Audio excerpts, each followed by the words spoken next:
BJP করলে সাতকুল মাপ আর অন্যদের বেলায় বন্ধ ঝাপ।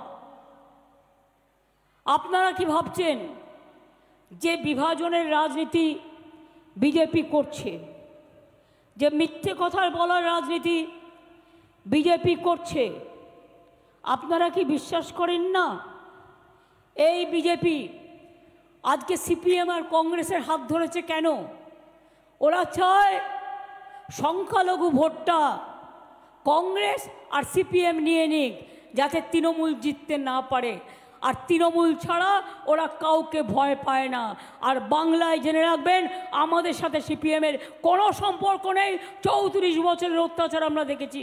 আর কংগ্রেস বাংলায় যেভাবে আমাদের রোজ গালি দেয়, বিজেপির বন্ধু হয়ে বাংলায় কোনো সম্পর্ক নেই। হ্যাঁ, যদি বলেন দিল্লিতে আপনারা জিতে কী করবেন, ইন্ডিয়া জোটকে ক্ষমতায় আমরাই নিয়ে আসবো, জেনে রাখবেন। কিন্তু বাংলায় লড়াইটা তৃণমূল কংগ্রেসের। বাংলায় তৃণমূল কংগ্রেস যত বেশি সিট পাবে তত বেশি বিজেপির বিরুদ্ধে আমাদের লড়াইটা জোরদার হবে। এই যে বলছে না ইসবার 400 পার, মনে আছে 2021-এ কি বলেছিল এখানে? ইসবার 200 পার, 100ই পার হতে পারেনি, 80 পার হতে পারেনি। আর প্রথম পেজে যে 107টা নির্বাচন হয়ে গেছে, বুক ধরফর করতে করতে শুরু করেছে। লোকে অত বোকা নয়, শুধু প্রচার করে লোককে ধোকা দিলে হবে? 100 দিনের কাজের টাকা নেই, আর রোজ তোমার মুখ প্রচার করছো, তাতে মিথ্যে কথা বলছো, তাতে টাকা আছে। আমি দেখলাম মাঝে মাঝে, আমি সংবাদ দেখি না, মাঝে মাঝে সুযোগ পেলে আমি একটু জলসা জি টিভির দিকে তাকাই, যেগুলো হচ্ছে সিরিয়ালগুলো দেখায়। হঠাৎ দেখছি কালকে বলছে বিনা পয়সার রেশন নাকি ওরা দিচ্ছে। আমি আপনাদের কাছে চ্যালেঞ্জ জানিয়ে একটা হিসেব দিয়ে গেলাম। কোভিডের সময় কিছুদিন দিয়েছিল, তারপরে আবার বন্ধ করে দিয়েছিল। ইলেকশনের আগে 6 মাসের জন্য এই প্রকল্প চালু করেছে। কিন্তু বাংলায় জানেন আমাদের কত হাজার টাকা দিতে হয় বিনা পয়সায় রেশন দেওয়ার জন্য? আমাদের শেয়ার ছিল 9,000 কোটি টাকা, আর ওদের ছিল 7,000 কোটি টাকা। তাহলে 9 আর 7-এ কত হলো? 16। কিন্তু 2 বছর ধরে 12,000 কোটি টাকা আমাদের দেয়নি। তার মানে 30,000 কোটি টাকা আমরা দিই, রেশন তুমি দাও না। তুমি মিথ্যে কথা বলছো, মিথ্যেবাদীর দল, মিথ্যে কথার দল। 9 আর 7-এ 16, 16 আর 12 কত হলো? 28,000 কোটি টাকা। এই টাকা তো আমরা দিয়েছি, তুমি 12,000 কোটি টাকা দাওনি। তুমি 100 দিনের কাজের 59 লক্ষ জব কার্ড হোল্ডারদের টাকা দাওনি 3 বছর। আমাদের এমপিরা গিয়ে ধর্ণা দিয়েছে, মার খেয়েছে, প্রতিবাদ করেছে।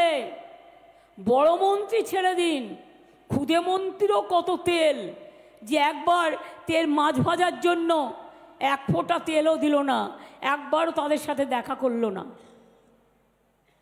কিন্তু আমরা কথা দিয়েছিলাম, ওরা না দিলে আমরা দেব, দিয়ে দিয়েছি। 100 দিনের কাজে যারা টাকা পায়নি, 59 লক্ষ শ্রমিক, তাদের টাকা আমরা দিয়েছি কি দিইনি? Yes or no? পেয়েছেন কি পাননি? আগামী দিনও জেনে রাখবেন, 100 দিনের কাজ যেটা বলতো দিত 30 দিন। আমরা আগের বারেও জব কার্ড হোল্ডারদের 45 দিনের কাজ করে দিয়েছি। এবার আমরা একটা নতুন পরিকল্পনা চালু করেছি, সেটা হচ্ছে কর্মশ্রী। 50 দিনের গ্যারেন্টি জব কার্ড হোল্ডারদের জন্য। দরকার নেই দিল্লির কাছে ভিক্ষা, রাজ্য সরকার টাকা দেবে আপনাদের, আপনারা কাজ করবেন, সময় মতো টাকা পাবেন। 50 দিনের জায়গায় যদি কেউ 60 দিন করতে পারেন, করবেন, আমরা টাকা দেব। আমরা পরিকল্পনা করে দিয়েছি। 11 লক্ষ বাড়ি, আগে আমরা 43 লক্ষ বাড়ি তৈরি করেছি। আমরাও হাজার হাজার কোটি টাকা দিয়েছি, তোমাদের একা টাকা নয়। তোমরা টাকাটা এখান থেকে তুলে নিয়ে যাও, আমাদের ভাগেরটা আমাদের দিতে চাও না। 6,84,000 কোটি টাকা এখন একটাই ট্যাক্স, জিএসটি ট্যাক্স। রাজ্য কোনো ট্যাক্স তুলতে পারে না। আমরা ভেবেছিলাম ভালো হবে, কি দেখলাম এই 5 বছরে আমাদের এখান থেকে তুলে নিয়ে গেল দিল্লি 6,84,000 কোটি টাকা, আর আমরা এখনো পেলাম না 1,64,000 কোটি টাকা। আমাদের টাকা আমাদের দেওয়া হলো না, তা সত্ত্বেও 100 দিনের কাজের টাকা আমরা দিয়েছি। বাড়ির টাকা 3 বছর ধরে দিচ্ছে না, বলছে দুর্নীতি হয়েছে। দেখাও, আমি তো বলেছি তোমরা 350 টিম পাঠিয়েছ, যা যা ক্ল্যারিফিকেশান চেয়েছো হয়ে গেছে। আমি নিজে প্রধানমন্ত্রীর সাথে 3 বার মিটিং করেছি গরিব লোকেদের জন্য। তিনি বললেন आपका सरकार का साथ हमारा सरकार बैठेंगे, हमारा ऑफिसर लोग बैठ के तैयार करेंगे। 3 বার মিটিং হলো, কিছু পেলো না। সেই 11 লক্ষ লিস্ট যেটা তৈরি হয়ে পড়ে আছে গরিব মানুষের বাসার, আজ পর্যন্ত হয়নি। আমি আপনাদের কথা দিচ্ছি, আমরা ওদের ভিক্ষে চাই না। ডিসেম্বর মাসে প্রথম কিস্তি বাংলার বাড়ির 11 লক্ষ লোক পাবেন, এবং দ্বিতীয় কিস্তি, প্রথম কিস্তি খরচ হয়ে গেলে দ্বিতীয় কিস্তির টাকা আপনারা পাবেন।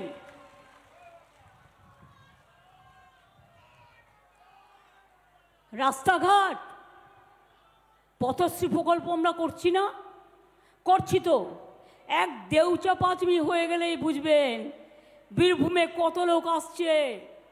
এবং আর একটা ইন্ডাস্ট্রিয়াল, আমরা 6টা ইন্ডাস্ট্রিয়াল করিডোর করছি, তার মধ্যে আর একটা করা হয়েছে, সেটা হচ্ছে পানাগড় থেকে কুচবিহার, ওটাও কিন্তু বীরভূম হয়ে ঢুকবে। আমরা আর একটা বিকল্প রাস্তা করছি, যেটা হচ্ছে মেদিনীপুরের দাসপুর থেকে জয়রামবাটি কামারপুকুর হয়ে রামপুরহাটের মোরগ্রাম হয়ে একেবারে এটা চলে যাবে বর্ধমানের নতুন গ্রাম হয়ে, ওটা চলে যাবে নর্থ বেঙ্গলের। অর্থাৎ আর একটা বিকল্প রাস্তা আপনাদের জন্য করে দিচ্ছি। এছাড়াও আরও 2,500 কোটি টাকায় একটা প্রকল্প নেওয়া হয়েছে। বন্যা হলে জল জমে যায়, ছোট ছোট সেতুগুলো ভেঙে যায়, সেইগুলো তৈরি করলে আর কিছুদিন লাগবে, কাজ চলছে, হয়ে গেলে বীরভূম জেলা, মেদিনীপুর জেলা, বাঁকুড়া জেলা, সম্ভবত এই জেলাগুলো, হুগলি জেলা অনেক উপকৃত হবেন। এটা দামোদর অববাহিকা যে প্রোগ্রাম আছে, নিম্ন দামোদর অববাহিকা, সেটা হয়ে যাবে। সুতরাং আপনাদের এখানে বাইরে যাওয়ার প্রয়োজন নেই, চাকরির অসুবিধে নেই। কিন্তু বলুন তো মা ভাই বোনেরা আমার, বিজেপির একটা কথায় 26,000 শিক্ষক শিক্ষিকা কাজ করছে, তাদের বলছে কিনা 8 বছরের বেতন সহ 4 সপ্তাহের মধ্যে ফেরত দাও, সুদ সহ। পারে তারা দিতে? তাদের অপরাধ কি তারা জানলো না? 2016 চাকরি পেয়েছে। নির্বাচন চলাকালীন বিজেপির এক গদ্দার বললেন বোমা ফাটাবো। আরে বোমা ফাটিয়ে মমতা ব্যানার্জির ওপর রাগ হয়তো মেরে দেয়। অভিষেককেও তো খুন করতে গেছিলি, ধরে ফেলেছিলাম আমরা। কিভাবে করেছিলি? তার বাড়ি পর্যন্ত রেকি করেছে, ফেস টাইমে ফোন করেছে, আপকা সাথ বাত করনে চাতি হু বলে সময় দিলেই গুলি করে দিয়ে পালিয়ে যেত। এরা চায় যারা ওদের বিরুদ্ধে কথা বলে তাদের মেরে দাও। না।